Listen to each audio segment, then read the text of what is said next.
Assalomu alaykum hurmatli foydalanuvchilar. Ismim Ruslanbek. Haqiqat programmasiga doir darsligimizni davom ettiramiz. Bugungi darsda biz fundament va devor qismlari haqida gaplashamiz. Bir uyni chizishni boshlaymiz, ya'ni uni fundamentini chizamiz va birinchi qavat uchun devorini ko'taramiz. Nasib qilsa, orqamdan takrorlab birga bir o'xshatib ketasiz. Mana haqiqat programmasini ochib oldik.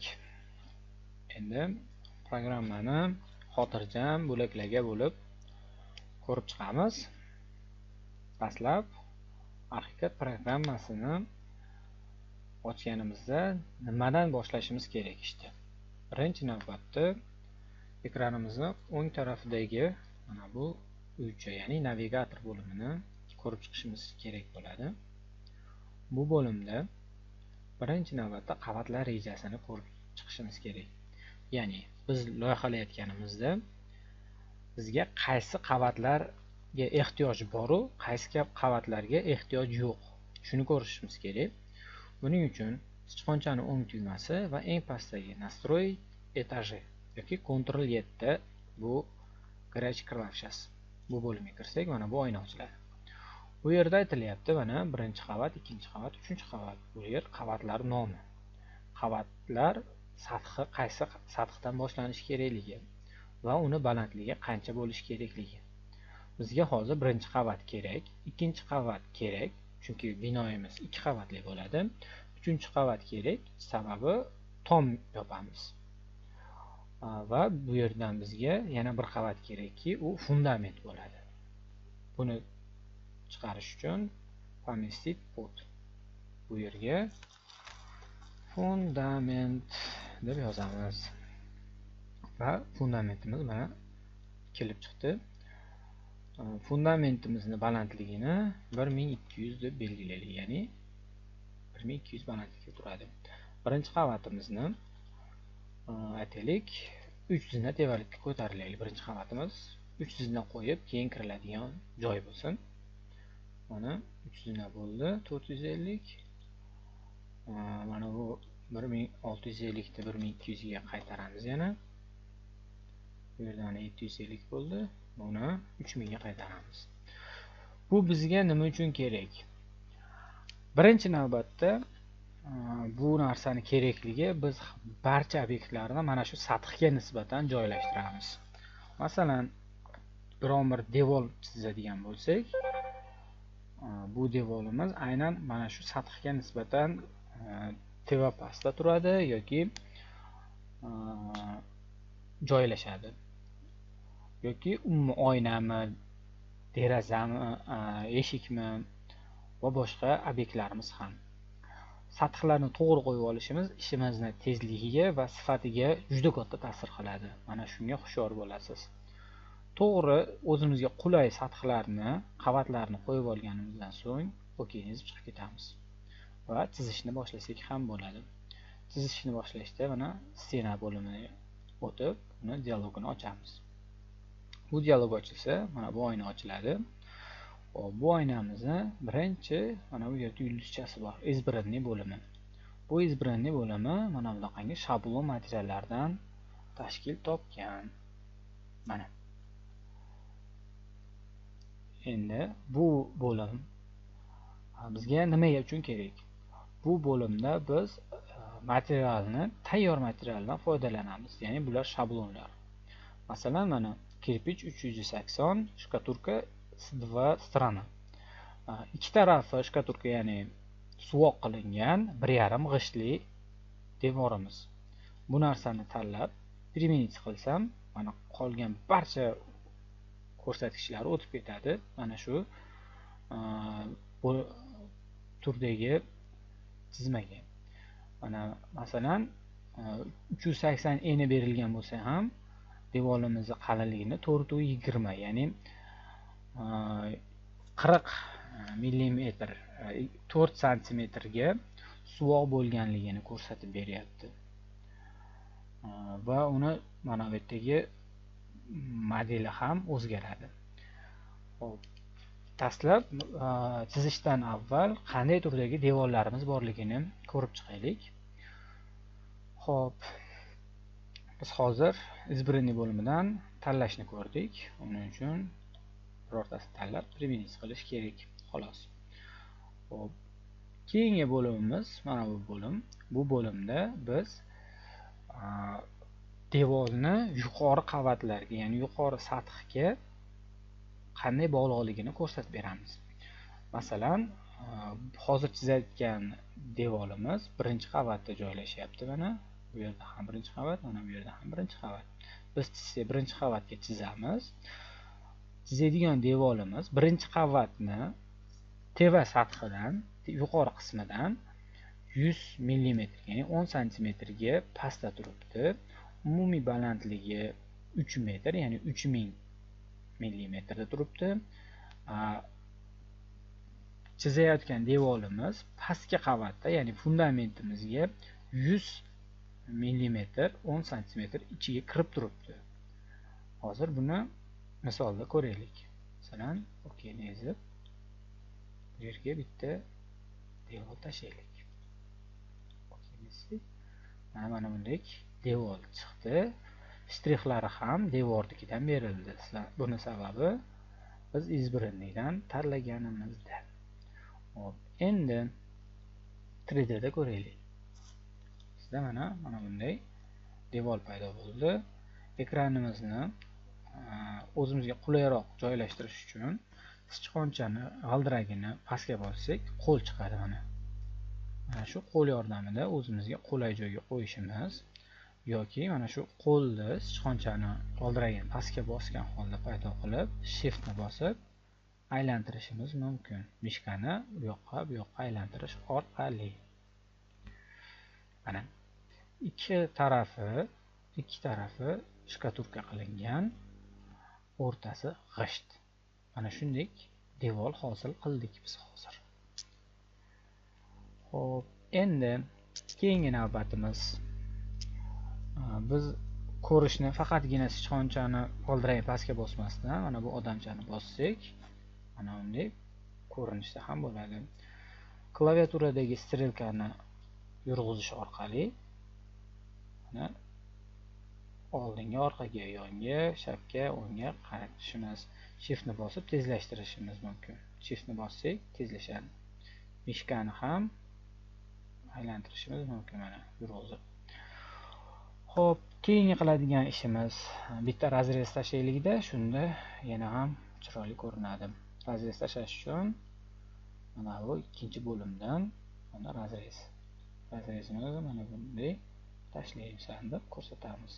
Birinchi, ikkinchi nuqtasi va uchinchi nuqta qaysi tarafdan qarashligimiz. Razrezdan qarash uchun navigator bo'limidan mana razrez bu bo'limga kirib qarasak, mana biz birinchi qavatni 450 sathdan tevada joylashtirgandik. Mana bu chizig'imiz 450 ga nisbatan 100 pastda turibdi. Ikkinchi qavatimiz 3450 ga nisbatan ham 100 pastda turibdi. Buni yana ham yaqqol ko'rsatish uchun mana liniya razmer bu yerdan bu yergacha okeynizi 3000 bo'ldi. Bu yerda ham ko'rsataylik. Mana har biri 3000 ketyapti-da. Mana bu yer, mana bu yer, bu yer.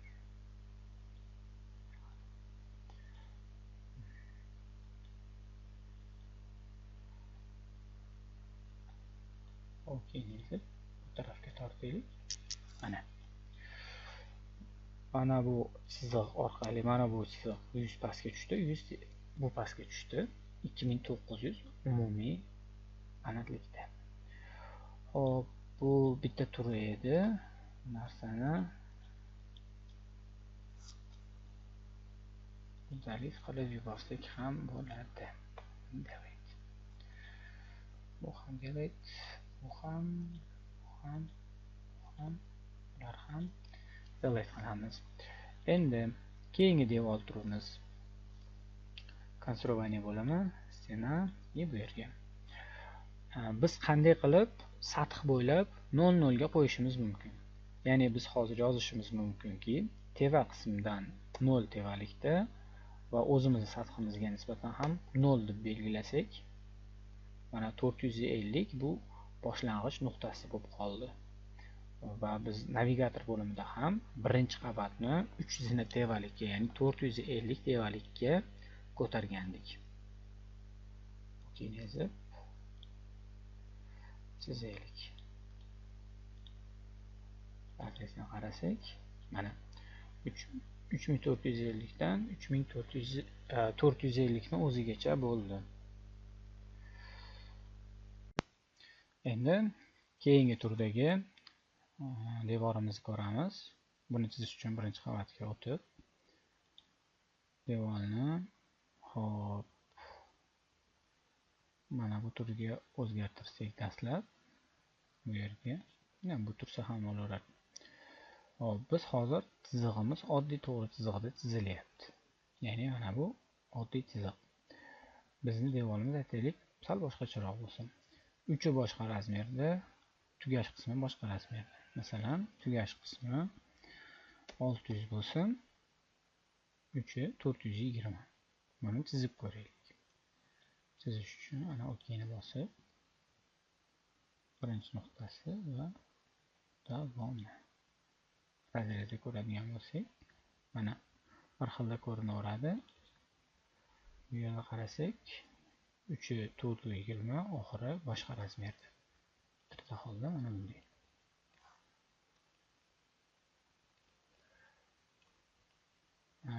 Sezilayotgandir. Bu yer sal qalinroq, bu yer ingichkaroq. Hop, keyingi turdagi devorimiz bu mana bu yerdan bo'ladi. Bunisiga o'tsak, qo'lda chizib chiqamiz. Ya'ni birinchi nuqtasini, keyingi nuqtalarini, 4 ta nuqtasini o'zimiz belgilaymiz. 4 ta tarafdagi nuqtasini masalan bunday qilib chizsak, taxminanda mana bunday devorimiz bo'lsa, 3D holda ko'radigan bo'lsak, bu ham qandaydir bir devor mana. Qo'limizda chizib chiqdik, ya'ni bo'shliq joylarni ham ko'rib chiqdik. Lekin 99% holatda men bu narsadan foydalanmayman. Masalan, bu yerda bo'shliq joy qolishi uchun boshqa funksiya orqali yana ham tiniqroq qilish mumkin. Lekin bu ham bitta tur, uni ham o'rganib chiqqan ma'qul. Hop, keyingi turimiz biz to'g'ri chiziq bo'ylab qo'yyapmiz, ya'ni razrezda qaraganimizda to'g'ri chiziq bo'ylab joylashyapti. Endi aytaylik, biz qandaydir burchak ostidagi devorni ko'raylik. Masalan, 50 gradus burchak ostida bo'lsin. Bu yerga qo'ysak,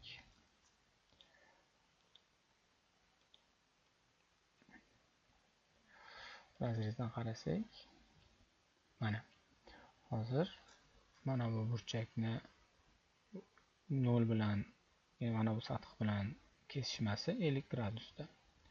Buni ko'rsatish uchun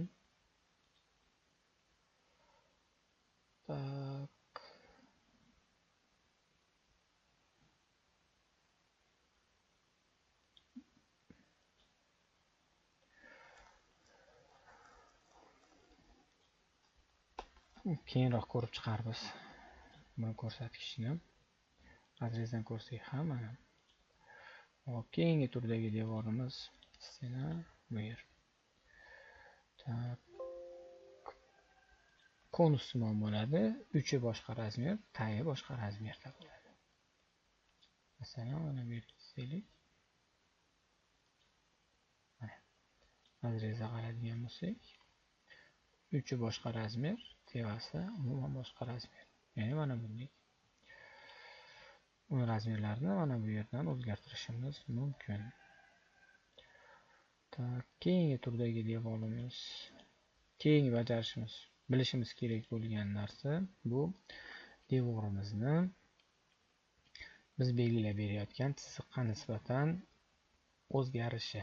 Ya'ni mana hozir biz bundoq chizyapmizda. Oddiyga o'tib olay. Mana oddiy devorimga qaytdim. Mana e'tibor bersangiz, chizayotgan chizig'im mana birinchi nuqta, keyingi nuqtaga kelganda mana bu chizayotgan chizig'im, mana bu esa devor. Chizayotgan chizig'imga nisbatan devor tashqi tarafda turibdi. Buni mana bu yerdan to'g'irlasak ham bo'ladi. Mana поверхность. Внутреннийga oladigan bo'lsak, mana hozir chizayotganimiz ichkariga olyapti. Buni bundoq qilsak tashqariga oladi. Shunday qilib bu ikkisining o'rtasi ham bor mana. Va yoki center rядом deyapti, yadroga nisbatan deyilyapti. Ya'ni bu bizda hozir shkaturka qismiga nisbatan olish yoki devorni o'ziga nisbatan olish bo'lyapti. Men ko'proq pod center ushlayman, sababi uni o'sini ham belgilab berishimiz uchun qulay.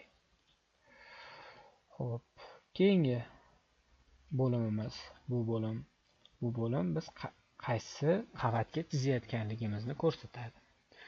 Mana joriy oynamiz qaysi qavatda tursa, bu yer avtomatik chiqadi. Agar biz biron bir obyektni boshqa qavatga o'tkazmoqchi bo'lsak, masalan bu narsani boshqa joyga o'tkazmoqchi bo'lsak, mana bu yerdan o'tkazishimiz mumkin. Xo'p, biz chizgan barcha devorlar qaysi qavatga belgilab bergan bo'lsak, ana shu qavatga chiziladi. Keyingi bo'lim, mana bu bo'lim. Bu bo'lim bizni nolimiz qaysi joydan boshlanishini ko'rsatib beradi. Ya'ni devorimizni pastki qismi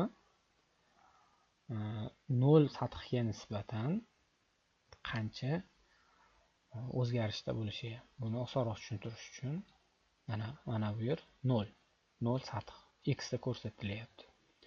0 sathga nisbatan devorimiz qancha balandlikda ko'rinishi degani. Biz agar buni 450 emas, 650 desak, mana bu yer 200 ga o'zgaradi. Buni sababi mana bu svязь joyi o'zgardi. Ya'ni pastki sathga nisbatan tevaga o'tdi. Mana bu yerni biz 450 deb olsak, u 200 ko'tarilib 650 0 nuqtani ko'rsatdi. Okey, neyse, bitta chiziq chizaylik. Chizig'imiz aytaylik mana bu yerda bo'lsin. Razrezdan qarasak, tak, shu yerda qayerdadir.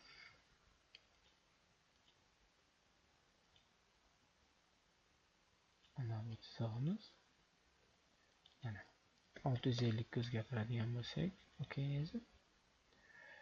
Razrezdan ko'rsak, mana 650, ya'ni 200 tevalikka ko'tarildi. Bu 0 sathimiz qanchalik da turganligini ko'rsatib beradi. Xo'p, keyingi qiladigan ishimiz mana bu yerdan yoqsak, bular yonadi. Bu nima? Model qismida shkaturkasi qanday bo'lishligi. Mana shkaturka высококачественный белый, ya'ni yuqori sifatdagi oq deyilyapti. Shkaturka bo'lganligi uchun mana kirpich, shkaturka, два стороны. Ya'ni ikkinchi tarafi ham shkaturka bo'lyapti.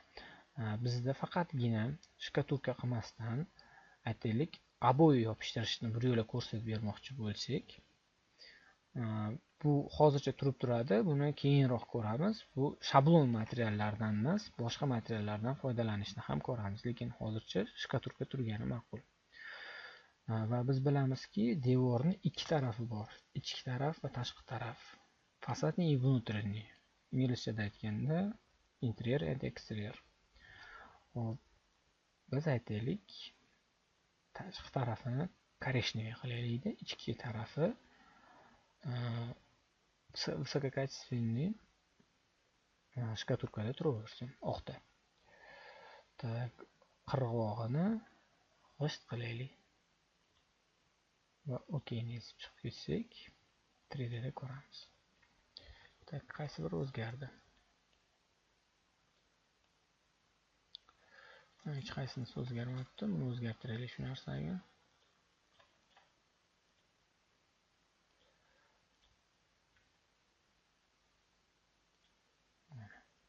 OK desak, mana qirg'og'i g'isht bo'ldi. Mana bu tomon, mana bu rangga solishtirsak, sal koreshneviylashgan. Bu taraf esa eski rangda qolgan. Keyinroq ko'rib chiqamiz, bu yerni qanday qilib biz oboy yopishtirishimiz mumkinligini. Xo'p, hozircha devorlarimiz juda cho'zilib ketdi.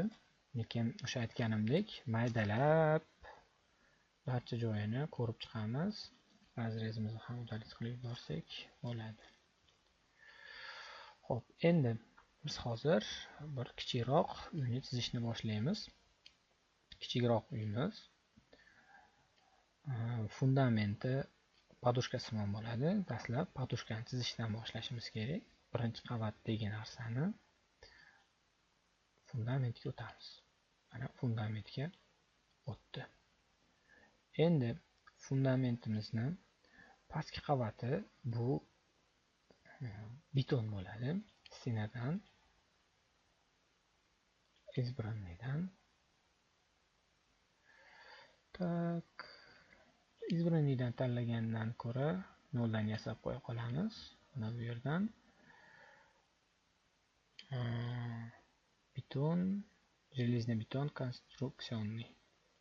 Mana shu yerni tanlaymiz va dastlab bu yerdan svyazini o'chirib qo'yamiz. Nima uchun kerak? Svyaz bo'yicha qiladigan bo'lsak, tevadan qancha masofa tashlash kerakligini ko'rsatib berishimiz kerak. Lekin bizga hozir u muhim emas. Bizga hozir 300 podushkaga berishimiz muhim. Mana podushkaga ketdi. Qalinligini 700 beraylik.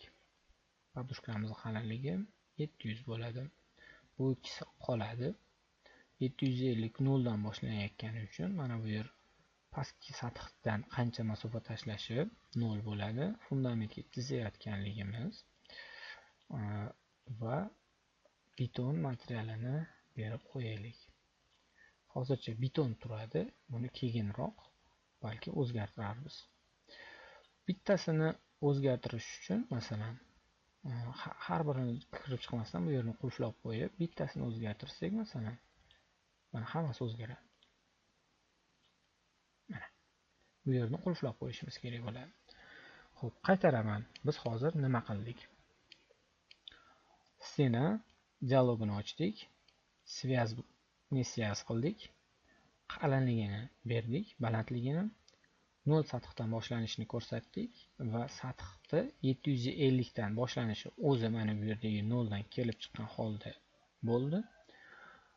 Devorning qalinligi 700 deb belgiladik va materiallarini betonga o'tkazib qo'ydik. Bo'ldi. Boshqa narsada boshingizni og'ritib yurmaganingiz ma'qul. Qolganlarini sekin-astalik bilan ko'rib chiqamiz. OK ni ezib, bismillah deb birinchi nuqtamizni qo'yamiz. Xo'p, bu yer podsentru bo'lishi kerak.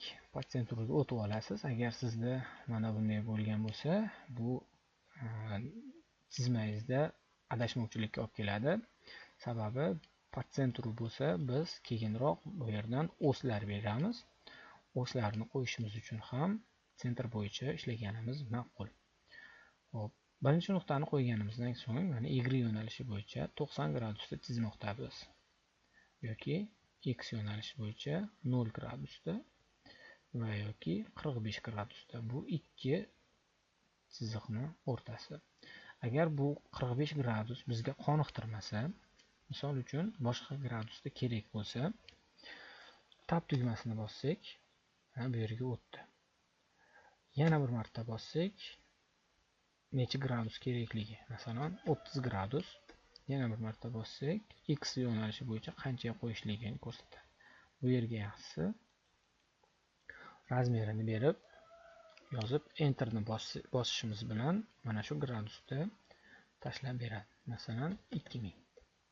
Enterni bosishimiz bilan x ga nisbatan 30 gradus burchak ostida devor tashladi. Menga hozir bu narsa kerak emas. Men shunchaki ko'rsatib berish uchun qildim xolos. Xo'p, stena bo'limiga qaytaman-da. Yana bir narsani chizishdan avval ko'rsatib beraman. Bu narsa Polyline degan narsa. 3D Max, AutoCAD ishlatganlar buni biladi yoki umuman Polyline ko'p programmalarda bor. Line bilan farqi mana bu line bo'ladi. Bitta boshlang'ich nuqtasi va oxirgi nuqtasi. Shu bilan liniya bajariladi. Polyline esa mana bu yerdan yoqiladi.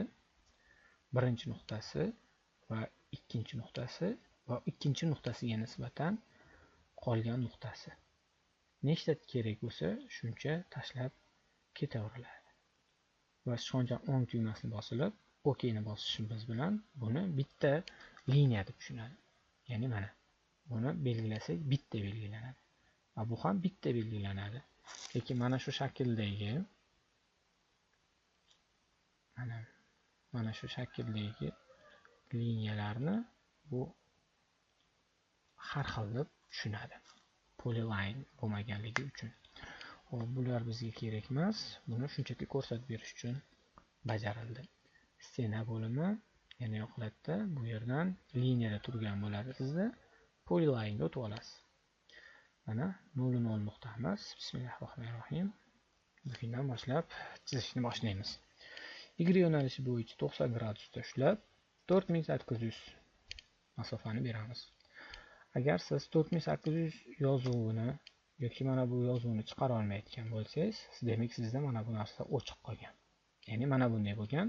Raqamlarni yozishimizdan qat'iy nazar yozilmaydi. Bu yerni bosib olsak, mana raqamlar chiqadi. X yo'nalishi bo'yicha 90 gradusda ushlab 1600 deb enter ni bosamiz. 1600 ga tashlaydi. X yo'nalishi bo'yicha yana to'g'riga ushlab 4800 plitamizni enadan kelib chiqqan holda tashlaymiz va yana 4800 enter. Endi bu tarafga plitamizni eni tushadi. Plitamizni eni 1200 dan 3600, ya'ni 4000 enter. Va bu tarafga bitta plitamizni eni 1200, ikkitasiniki 2400 va ikki chekkasidan 200 qochishini hisobiga 2800 va enter. Va mana bu yo'nalishda ham 4 ta plita tashlaymiz. 4 tasiniki 4800, ikki chekkasidan 200 dan qochishi 5200 bo'ladi. Enter. Xo'p, bu yergacha kelganimizdan so'ng pastga qarab yuramiz. Pastga qarab yursak, mana haqiqatda yangi versiyasida, ya'ni 2018-yilgi versiyadan keyingi versiyalarda mana shu funksiya yondi. Ya'ni bu narsa mana bu yerda 90 gradusda olib kelinayotgan nuqtasini ko'rsatib beryapti. Bungacha biz nima qilgan edik? Mana shu yo'nalishda ushlab shift tugmasini bosib olsak, mana shift tugmasini bosib olsak, kursorimiz qayerga borishidan qat'iy nazar faqatgina siljish Y yo'nalishi bo'yicha bo'lardi. X yo'nalishi bo'yicha ushlasak, shift bilan X yo'nalishi bo'yicha ushlardi xolos. Mana bunday bo'ladi. Xo'p, biz Y yo'nalishi bo'yicha ushlab, mana bu yerdagi nuqtani ko'rsatardik. Mana uchqam oq bo'lib turibdi. Kursorim mana ko'rsangiz, endi bu yerga kelsa qoraydi. Mana. Chunki bu yerda nuqta bor. Bu yerga tashlardikda va bu yoqqa 1600. Enter ni bosib, pastki tarafga faqat shift ni bosmasdan mana shu yerga qo'yib ketsak ham bo'ladi. Yangi funksiyadan foydalangan holda. Bu tarafga 5900 lik plita tushadi. 4800 lik emas. Bu tarafga 4800 berib qo'ysangiz, oldan tashlaysiz. Mana bu nuqtamizda ham mana tevaga nisbatan, mana bu yerga nisbatan 90 gradusda kelyapti. Bu yerda ham 90 gradus borligi uchun qo'rqmasdan belgilab ketaveramiz. Oxirgisi sal bizda adashmovchilikka olib keldi. Buni boshidan ko'rsatay. Stena bo'limi. Mana Y yo'nalishi bo'yicha 90 gradus ushlab 4800, bu tarafga 1600, 4800, 4800, 4000, 2800, 5200, bu tarafga 1600, yerga va 5900, shu yerga, mana shu yerga, mana 90 gradus. Bo'ldi, biz fundamentimizni podushkasini chizib oldik. Endi bu narsa bizga nima uchun kerak edi? Ya'ni har bitta chiziqqa bitta sploshni tashlamasdan nuqtalar tashlab chiqdik. Buni sababi biz mana shu nuqtalar orqali kolonna ko'taramiz. Bu o'z chizig'imizni beradi. O'z chizig'imizga nisbatan kolonnalarni ko'tarib, balkalarimizni ham aynan shunga nisbatan olib ketamiz. Shuning uchun bizga bitta splashni chiziqdan ko'ra mana shu nuqtalar muhim. Bu narsani boshqa variant ham bor. Mana bu yerdagi nuqta yordamida qani mana shu yerdan o'zgartirib qilishimiz mumkin, lekin mana bu ham yaxshi. Endi yana bir funksiya o'rganamiz. Bu alt tugmasi orqali bo'ladi. Alt tugmasini bossangiz mana bu pipetka chiqadi. Pipetkani istalgan obyektni oldiga olib borsangiz, mana qirg'og'iga yoki nuqtali joylariga bu narsa ko'karadi. Ya'ni bu narsadan kopiya olayotganini bildiradi. Ya'ni siz bundan kopiya olsangiz, sichqonchani chap tugmasidan bosib, uni funksiyalari, ya'ni parametrlari, mana bu yerda to'g'irlangan parametrlari aynan shu bo'yicha bo'ladi. Bu yerda nuqtamiz borligi uchun mana kursorimiz pitichkaga aylandi. Bu yerga olib kelsak, mana bu yerga bitta nuqta tashlashimiz kerak. Lekin nuqtamizni ko'rmayapti. Shift ushlab mana bu yerdagi nuqtamizga mana uchga qoraydi tashlaymiz. Yana X bo'yicha, yo'nalish bo'yicha ushlab bu yo'nalishda va mana bu yerga sichqoncha o'ng tugmasini bosib OK deymiz. Bu yo'nalishda ham aynan shu amalni amalga oshiramiz.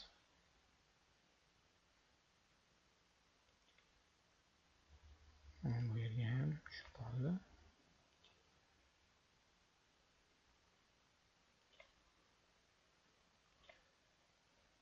Va mana sichqoncha o'ng tugmasi va OK. Bu yerdagi nuqtamiz mana pitichka bo'ldi. Endi mana shu yerda bir narsani hisobga olib ketishimiz kerak. Chizig'imizning o'rtasini ham pitichka bilan ko'rsatadi. Buni faqatgina chiziqni oldiga olib kelish bilan ko'rib olishimiz mumkin. Chekkasidan ushlab mana shu yerdan bu yerga va bu yerga sichqoncha o'ng tugmasi va OK. Bu o'rtasi hisoblanadi. Mana bu yerda chekkasi. Bu yerda nuqtamiz bor. Bu yerda sichqoncha o'ng tugmasi va OK.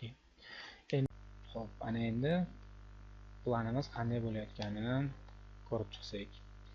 Bu yerda kirish bo'ladi, koridor, o'ng qo'lda mehmonxona. Mana bu yer garaj bo'ladi, darvozasi bu tarafdan bu yerga eshik ochamiz. Hop, koridor davom etadi. Mana bu yerdan plitani tushishiga qarab ikkinchi etajga ochiqlik tashlaymiz. Bu yerda bitta plita va mana bu ikki joyda ikkita plitani olib tashlab, ikkinchi qavatga yo bunday zinani o'rnatamiz. Mana bu yer oshxona bo'ladi. Bu yer hammom tualet bo'ladi. Mana bu yer esa zal bo'ladi. Oshxona, zal va mehmonxonani o'rtasida joylashgan bo'ladi. Va bu yerga biz hozir yozgi ayvon uchun fundament chizib qo'yamiz. Shu bilan podushka qismi ham tugaydi.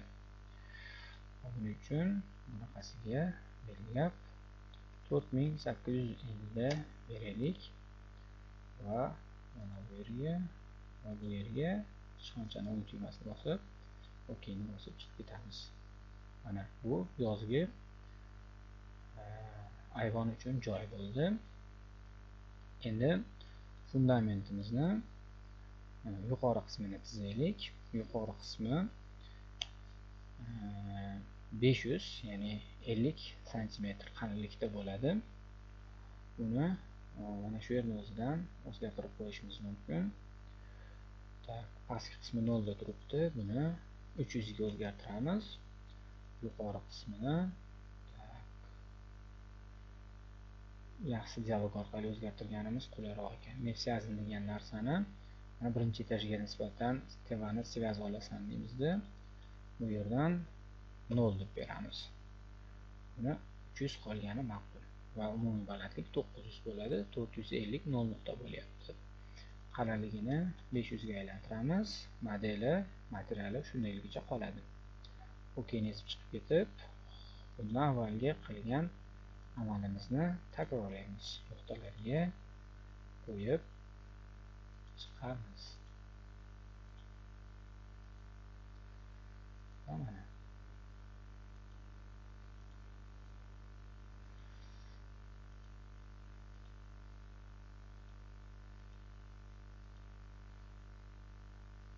bu yerda ham chizib qo'yamiz.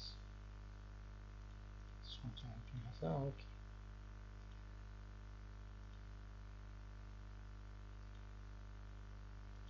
Sichqonchani tugmasi OK.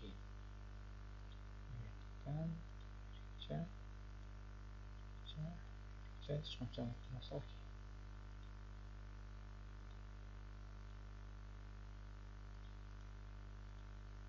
Bu tarafni ham chizib qo'yganimiz ma'qul. Sichqonchani tugmasi OK. Xo'p, mana bizda mana bunday maydonimizni bo'yab oldik, chizib oldik. Endi 3D holda qanday bo'layotganini ko'raylik. Sichqonchani g'ildiragini 2 marta bossak, o'zimizga qulayroq umumiy ko'rinishga olib keladi. Mana bunday maydonni chizib oldik. Endi razrez berib, uni o'slarini chiqarib qo'yganimiz ma'qul. Hop, dastlab razrez beraylik. Razrezni tanlab bizga mana bu yerdan bu yergacha ko'rinishi bu tarafda bo'lsin. Noto'g'ri o'rnatdim. Sal uni pastroqqa tushirib qo'yaylik, ya'ni devorni o'zini ko'rsatmasdan. Razrezni ko'raylikchi, nima bo'ldi. Razrezimiz bo'yicha mana shundoq chiqyapti. Liniya razmeridan mana razmerlarini berib qo'ysak. Bu tarafga orqa tashdim, Ctrl Z. Liniya razmer bu yerdan bu yer va liniya mana shu yerga qo'ysak va bitta umumiy devorligidan olamizda. Liniya aytaylik 1200.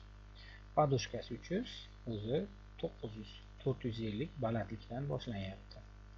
Buni ko'rdik. Endi o'slarni chizaylik. O'slarni chizish uchun mana bu yerdan escape bosib, buni o'chirib olamiz. Yana bir marta ezib. Hop. Endi razmer bo'limidan o's buni tanlaymiz. Va nuqtalardan dastlab o'simiz qanday chizig'ida turishi kerakligini, bir chizig'ida turishini ta'minlab olsak, buning uchun liniya chizib olishimiz kerak bo'ladi. Deylik, mana shu liniyani chizig'i bo'ylab bu taraf uchun bo'lsin. Keyin chiqib ketamizda. Tak, o'sni tanlaymiz. Bu yerda nuqtamiz bor. O'simiz bu yerda turadi. Mana bu yerda nuqtamiz bor. O'simiz bu yerda turadi. bu yerda bor. Osni bu yerga joylashtiramiz. Bu yerdan bu yerga. Bu yerdan bu yerga. Mana shunday qilib o'zimizga kerakli bo'lgan kitoblarda ko'rsatilgan oslarni belgilaymiz. Mana J harfigacha yetib keldik. Endi bunaqasiga tashlaymiz. Harf bo'ylab tashlayveramiz. Sababi biz keyinroq uni raqam bu tarafni raqamga aylantirib qo'yish imkoniyatiga egamiz. Mana. Endi escape yozib, amalni tugatib, liniyani belgilab, udalik qilib yuboramiz. Bir chiziqda bo'ldi. Oslarimizni belgilab, shift tugmasini bosib, ularni ham belgilaymiz. Ya'ni shift tugmasini bosib, qaysi obyektni belgilasak, obyekt ona shu belgilanadi. Oslarni funksiyalarini ochamiz. Umumiy holda dastlab mana bu yulduzcha. Bu bir dona xolos. Bizda boshqa osni kiritmaganmiz. Hop, bu izbirinli bo'limi. Plan etaj. Bu yerdan turib, liniyasi qanday turda bo'lish kerakligini ko'rsatib berishimiz mumkin. Hop, masalan, chiziqcha, nuqta, chiziqcha. Hop, keyin biz birinchi belgilagan osimizga nisbatan bu yerda o'z yozuvi va bu yerda o'z yozuvi turibdi, tikchka turibdi. Mana shuni birinchisi boshidan olib tashlaymiz. Va OK desak, mana bu yerdagi o'slar o'zgardi. Xo'p, keyingisi o'slarni ochamiz-da, razrez fasad. Fasad bo'ylab qanday razrezda bo'lishligi bularga tegmaganingiz ma'qul. Hop, keyin bu ham turgani ma'qul. Markerdan turib, uni balandligi, qalinliklari turlarini o'zgartirish mumkin. Hop, stilidan turib yozuvini o'zgartirishimiz mumkin. Bu yerdan kelik ko'pchilik yoqtiradigan Times ham bor. Times New Roman mana jirni qilishimiz mumkin, sal ishlatishimiz mumkin, tagiga chiziq, o'rtasiga chiziq qo'yishimiz mumkin va kreldan boshqa tillarga o'tkazishimiz ham mumkin.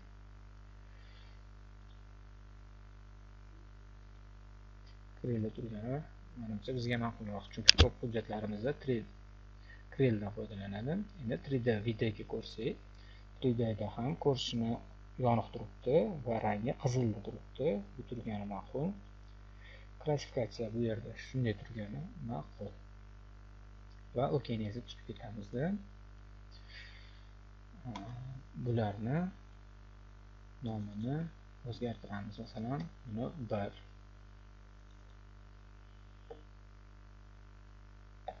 buni 2, buni 3, mana buni esa 4-o's deb belgilaymiz. Va 3D da ko'rsak, mana o'slarimizni belgilab chiqdik. 1, 2, 3, 4 A dan J gacha. Va fundament bo'yicha qilishimiz kerak bo'lgan narsalarni qilib bo'ldik. Endi devorni chizsak ham bo'ladi.